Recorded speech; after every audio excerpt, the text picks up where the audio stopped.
जंगल में भयानक गर्जना के साथ अचानक गूंज उठी। सामने खड़ा था एक भयानक और अजीब राक्षस जिसका मुंह पेट में था। आखिर कौन था वो राक्षस जिसने भगवान राम और लक्ष्मण को एक ही झटके में जकड़ लिया था। वनवास के समय माता सीता की खोज में श्री राम और लक्ष्मण वन वन भटक रहे थे। चलते चलते वे एक घने और भयानक जंगल में पहुंचे।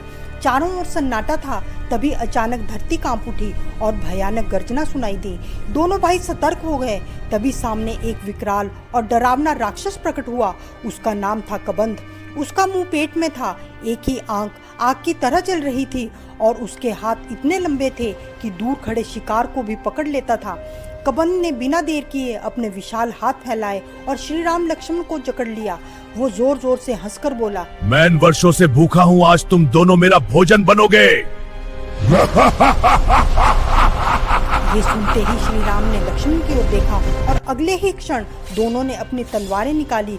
बिजली की गति से वार हुआ और कबंध के दोनों हाथ कटकर धरती पर गिर पड़े। राक्षस दर्द से तड़प उठा, लेकिन तभी उसके चेहरे पर शांति छा गई। उसने कहा, प्रभु, आप वही हैं जिनकी प्रतीक्षा मैं युगों से कर रहा था। कौन हो तुम? कबंध बोला, पुनर्जन्म में मैं एक तेजस्वी गंधर्व था। अपने सौंदर्य के अहंकार में मैं ऋषियों को डराने लगा। इसीलिए ऋषियों ने क्रोध में आकर मुझे राक्षस होने का शाप दे दिया। बाद में इंद्र के वज्र प्रहार से मेरा शरीर और भी विकृत हो गया। तब मुझे वरदान मिला था कि जब श्री राम मेरे हाथ काटेंगे तभी मेरा उद्धार होगा।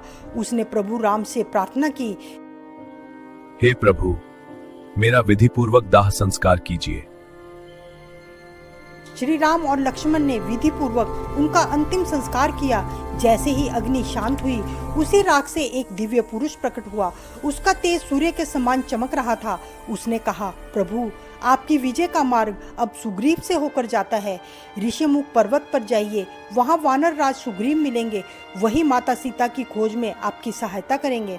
इतना कहकर वो दिव्य लोक को चला गया।